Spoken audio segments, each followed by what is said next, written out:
হেই আসসালামু আলাইকুম dear viewers, আমি মুহাইমিনুল হক আছি সব সময়ের মতো আপনার সাথে। আর এই মুহূর্তে কিন্তু আপনারা দেখছেন quality development Bangla YouTube channel.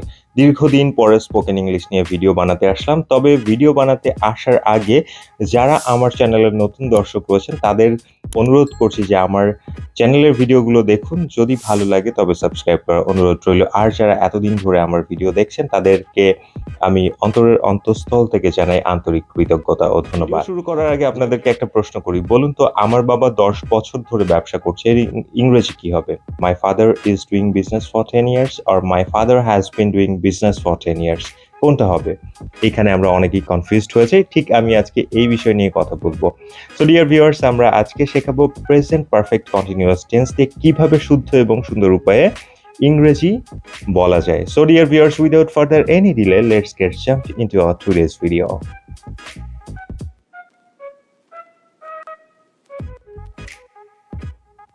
যদি বলি যে আমার বাবা 10 বছর ধরে ব্যবসা করছে, আমার বাবা 10 বছর আগে ব্যবসা করা শুরু করেছিল, সে বর্তমানে ব্যবসা করছে, তাহলে এটা হবে হচ্ছে present perfect continuous. My father, তারপরে হচ্ছে ফাদারের পরে হ্যাভ বিন না হ্যাজ বিন বসে? হ্যাজ বিন বসে। মাই father has been doing business for 10 years. যাই হোক, প্রেজেন্ট পারফেক্ট কন্টিনিউয়াস টেন্সের সংজ্ঞাটা বলে নেই। প্রেজেন্ট পারফেক্ট কন্টিনিউয়াস টেন্স হচ্ছে এমন টেন্স যে ধরুন কোনো কাজ পূর্বে শুরু হয়েছিল কিন্তু সেটা বর্তমানে চলমান অবস্থায় আছে, এমন বোঝাতে আমরা প্রেজেন্ট পারফেক্ট কন্টিনিউয়াস টেন্স মানে ব্যবহার করি। ধরুন সকাল থেকে বৃষ্টি হচ্ছে, মানে বৃষ্টিটা সকালে শুরু হয়েছিল কিন্তু বর্তমানে চলমান অবস্থায় আছে। সো আমরা যখন এরকম কোনো কিছু স্পেসিফিক করে বলবো যে আমি 2 ঘন্টা যাবত পড়ালেখা করছি, তার মানে কি 2 ঘন্টা আগে শুরু করেছিলাম, বর্তমানেও কিন্তু সেটা চলমান অবস্থায় আছে, এরকম কোনো কিছু হলে প্রেজেন্ট পারফেক্ট কন্টিনিউয়াস টেন্স ব্যবহার করা হয়।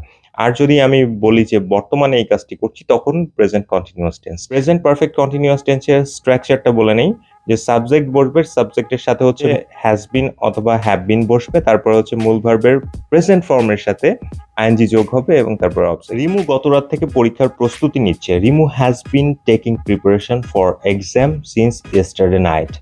Rimu has been taking preparation for exam since yesterday night. এখানে সিন্স কেন ব্যবহার করলাম? কারণ গত রাত থেকে পরীক্ষার প্রস্তুতি নিচ্ছে, তাই না? আমি যদি বলতাম যে রিমু পরীক্ষার প্রস্তুতি নিচ্ছে 5 ঘন্টা যাবত, মানে 5 ঘন্টা ধরে পরীক্ষার প্রস্তুতি নিচ্ছে, তাহলে আমি কিভাবে বলতে পারতাম? Rimu has been taking preparation for exam for 5 hours.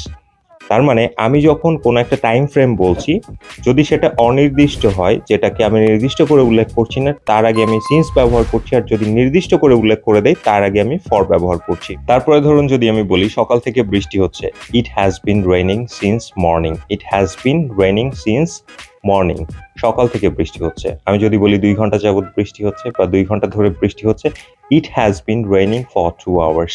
It has been raining for 2 hours. আমি 2 ঘন্টা যাবত বই পড়ছি, I have been reading book for 2 hours. আমি সকাল থেকে বই পড়ছি, I have been reading book since morning. আমি গত রাত থেকে বই পড়ছি, I have been reading book since yesterday night. আমি 10 বছর ধরে যুক্তরাজ্যে অবস্থান করছি, I have been living in United Kingdom for 10 years. I have been living in United Kingdom for 10 years. তার মানে আমি 10 বছর ধরে যুক্তরাজ্যে বসবাস করছি। আমি 1975 সাল থেকে যুক্তরাজ্যে বসবাস করছি। I have been living in United Kingdom since 1975. তাহলে কিভাবে বলবো? I have been living in United Kingdom since 1975. যখন বললাম 1975 সাল থেকে বসবাস করছি, তখন সিন্স হচ্ছে, কারণ এই টাইম ফ্রেমটাকে আমি নির্দিষ্ট করে বলিনি। আর যখন আমি বলছি যে 10 বছর ধরে হচ্ছে আপনার বসবাস করছি, তখন কিন্তু আমি ফর ব্যবহার করছি, কারণ এখানে নির্দিষ্ট একটা সময়ের জন্য ফর, এবং যখন আপনি অনির্দিষ্ট করে কোনো কিছু বলবেন সেটার জন্য সিন্স ব্যবহার করতে হয়। অনেকদিন পরে আসলে ক্যামেরার সামনে আসলাম এবং আমার আসলে কোনো স্ক্রিপ্ট থাকে না একটা ভিডিওতে, আমি জাস্ট নিজের মতো করে কথা বলতে থাকি। অনেকদিন পরে সেহেতু ভিডিও বানাতে এসেছি, হয়তোবা ভিডিওর কোয়ালিটি খুব একটা হয়তোবা ভালো হয়নি। আর ডিয়ার ভিউয়ার্স, এত সময় মুহাইমিনুল হক ছিলাম আপনাদের সাথে। নতুন কোনো ভিডিওতে আপনার সাথে আমার খুব শীঘ্রই আবার দেখা হবে বলে আশা করছি। ততদিন পর্যন্ত সবাই ভালো থাকবেন, সুস্থ থাকবেন, এই কামনায় মুহাইমিনুল হক আজকের মতো বিদায় নিচ্ছি। আল্লাহ হাফেজ, ভালো থাকবেন।